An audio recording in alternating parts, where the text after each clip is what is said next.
I'm Wanda Willis, Director of Community Engagement and Inclusion at the Cummer Museum of Art and Gardens. We are celebrating the life and legacy of Dr. Martin Luther King Jr.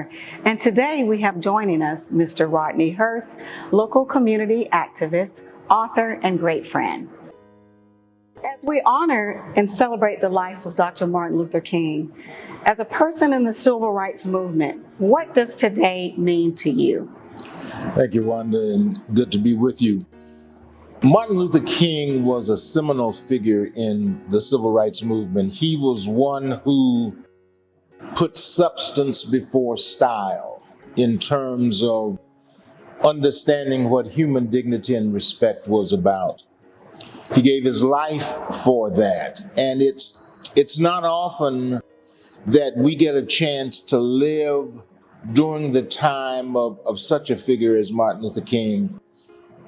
There's not a day that goes by that a Martin Luther King or Medgar Evers or Vernon Dahmer or Roy Wilkins, people like that, did not realize or understand that they could be killed. I mean, that was something that they lived with. But yet, the price of dying was moving others from that insignificant place where they had been categorized in American society, and that's who and what Martin Luther King was.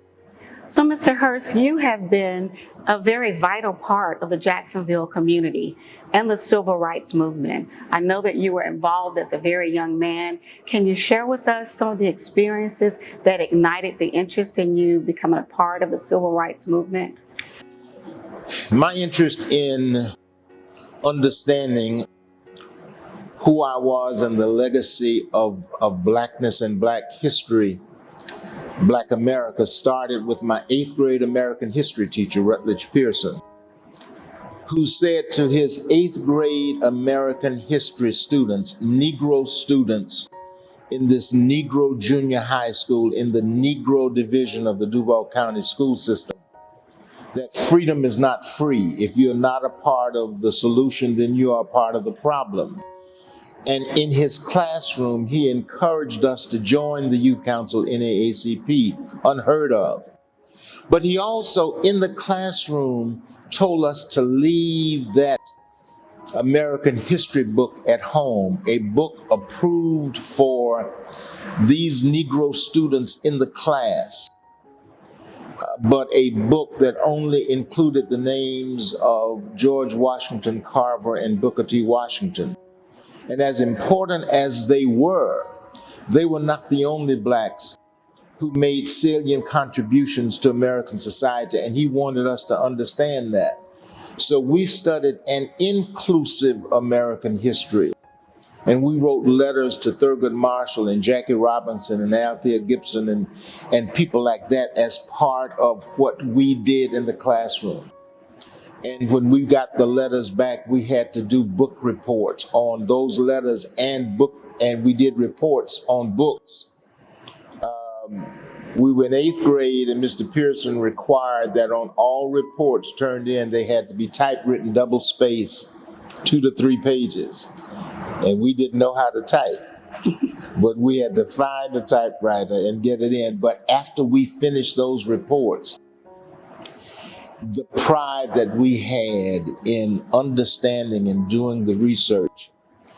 And in the course of that, we learned about the Montgomery bus boycott. We learned about Edgar Nixon, E.D. Nixon, who was a very important person in Montgomery, who really was responsible for the Montgomery bus boycott and who asked Martin Luther King if he would head up the Montgomery Improvement Association. So it was fascinating for me as an 11-year-old in 8th grade to understand who I was and those figures that were not included, those Black figures not included in the history books.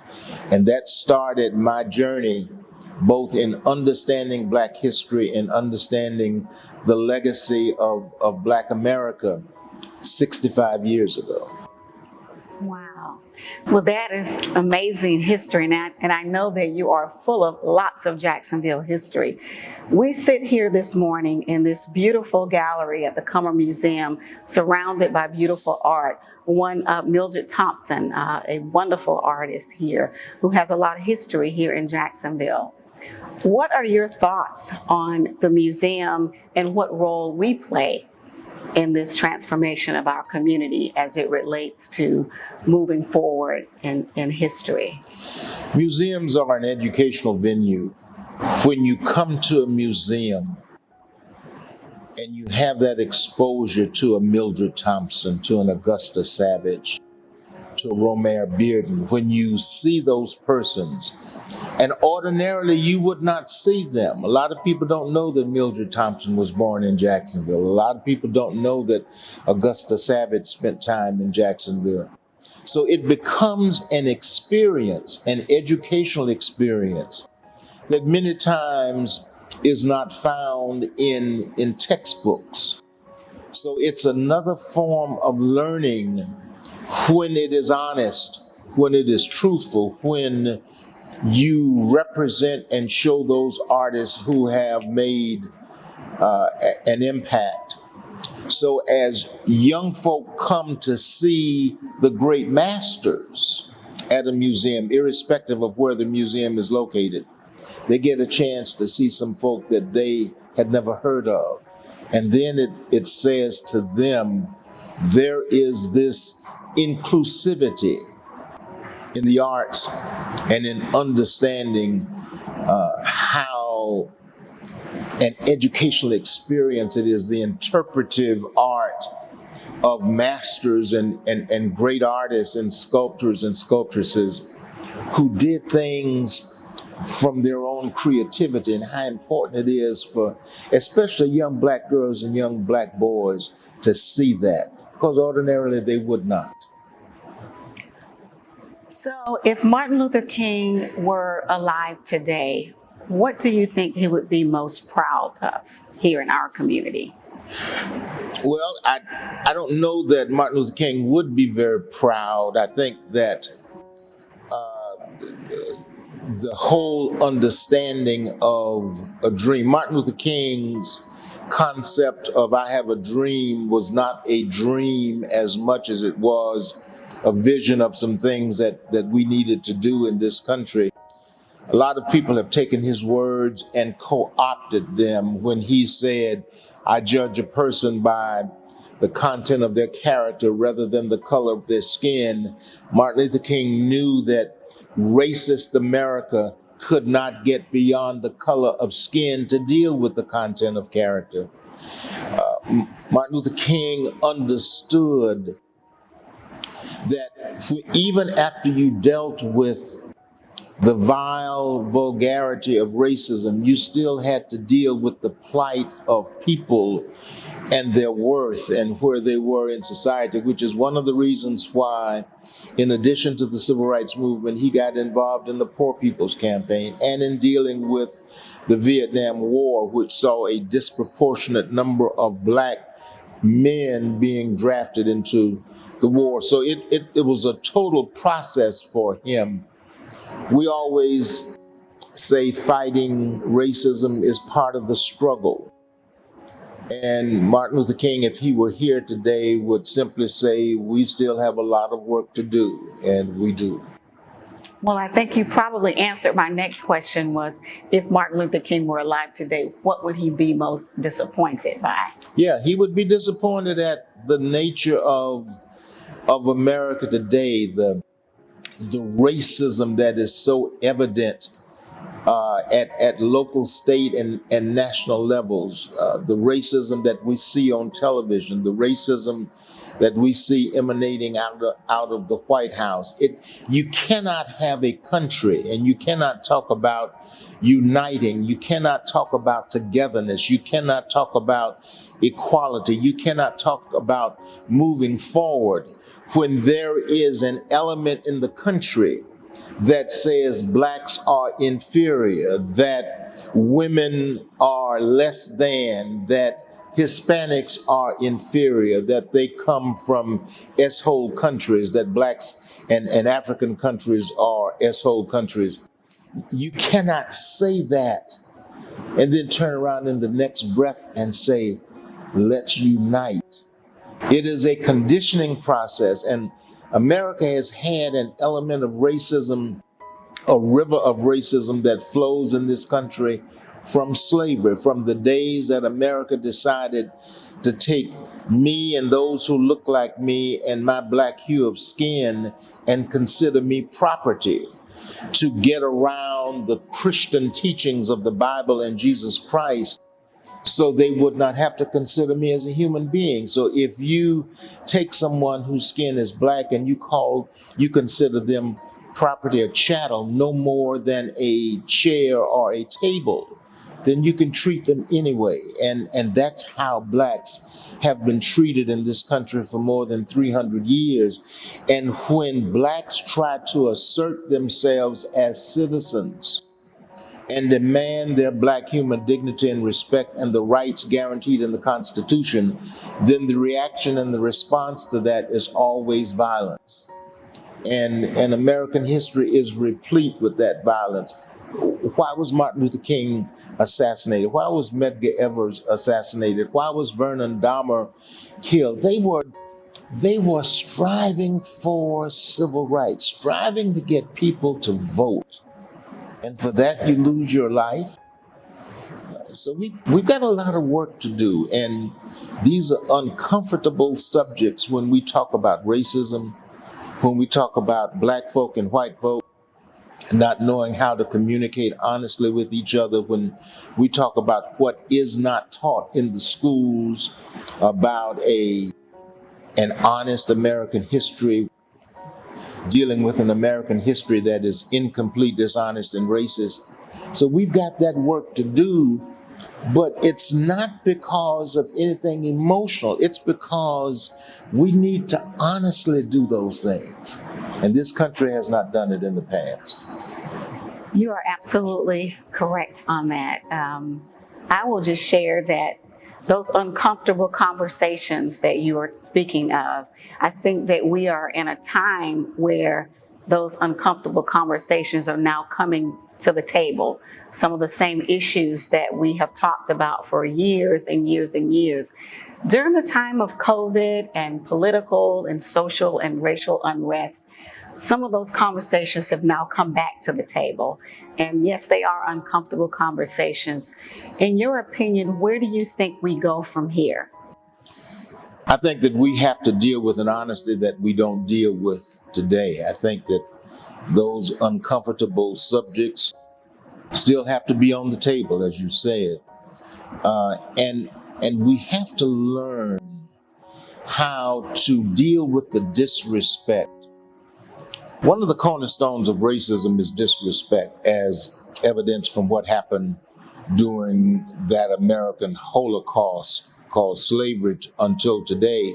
One of the ways you deal with the disrespect is that you honestly deal with American history, and you include the Benjamin Bannekers and the Charles Drews and the Daniel Hale Williams and the Granville Woods, those blacks who made salient contributions. So when a young black child, young white child go into the classroom and open a textbook, they are able to read about the contributions that whites made and also that blacks made. Right now, blacks cannot read about those contributions because they are not an inclusive part of what we teach in the schools today.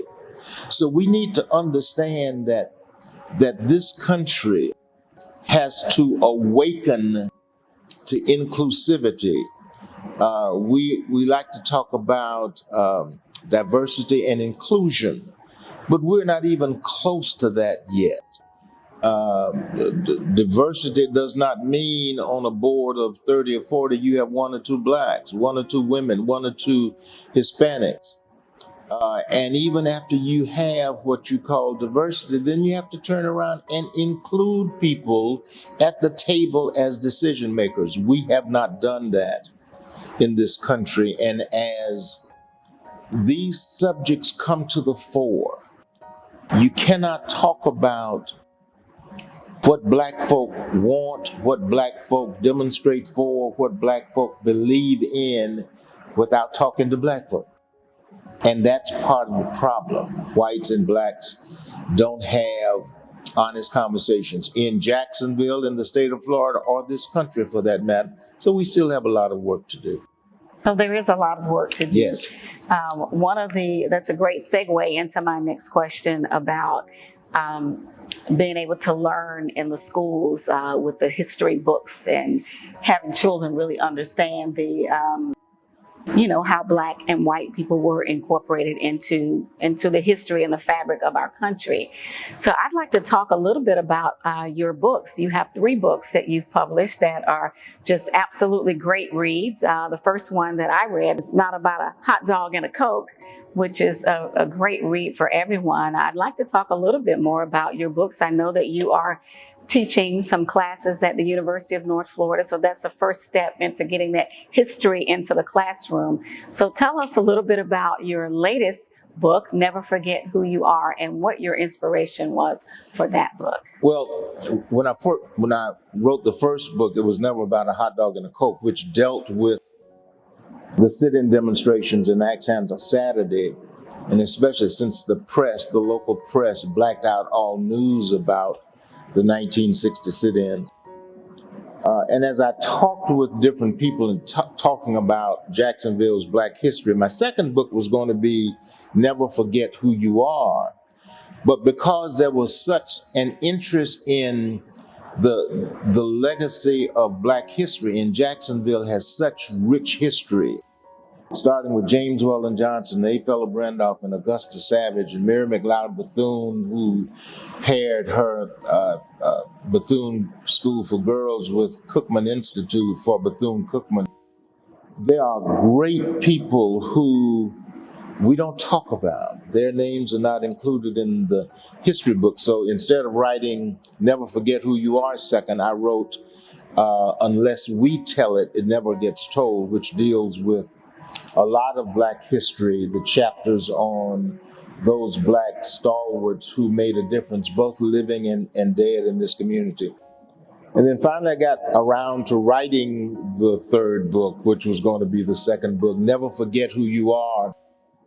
And I asked a young man, young professor at University of North Florida, Rudy Jameson, who's younger than me, to co-author the book with me, because I wanted to look at instances of racism from his 50-year-old eyes and for my, at the time, 75-year-old eyes. So in each chapter, there are 20 chapters. In each chapter, there is, in effect, a double chapter. One written by me, one written by Rudy, looking at the same subject. But I describe it as going someplace and going in different cars. You both are going to get there, but you get there differently. And there is no difference in our substance because of our lived experiences. So it's a book that is uncomfortable. It's a book that deals with some of the taboo subjects as we deal with racism and as we deal with that incomplete and racist American history, as we deal with what does not happen in the Christian arena today and the racism in Christianity. And it's a thought-provoking, we feel, and a conversation starter in many instances. So as we wrap up our conversation, we are, of course, celebrating the life of Dr. Martin Luther King. Do you have any parting words on the day that we celebrate, why we celebrate it, the past, the present, and the future? Well, those in 2020 who look back on the life of Martin Luther King, there is this glorification of Martin Luther King. Oh, he was such a great man. Oh, he did this. And he was. But at the time Martin Luther King was killed, 75% of white America hated Dr. King. J. Edgar Hoover said who was head of the FBI, said he was one of the most dangerous persons in the world. So even though now we look back and we appreciate some of his words, or we internalize some of the things that he said, some of the great quotes that he had, but he was killed by racism. He was killed by wanton, evil, vulgar racism in this country. And he never armed himself. He never grabbed a gun and shot at anybody. He didn't slap anybody. He didn't grab an axe handle to try to beat anybody. He talked about civil rights. He talked about what this country should mean when it says, we the people, or we hold these truths to be self-evident that all men are created equal. And he was killed for that. And he was killed for that because he dared to interfere with the comfort level of white America and fight against segregation and fight against bigotry and fight against racism. And for that he lost his life. And it took a long time before this country was willing to recognize what he did, and the fact that it took a long time before some states all recognized Martin Luther King's holiday. So it was not all sweetness and light. But going forward, because this day represents a recognition of who and what Dr. King was, many of us owe it to him and owe it to the struggle to continue to work just to make sure that one day when the Constitution says we the people and the Declaration of Independence continues to read all men are created equal, that's exactly what the founding documents mean.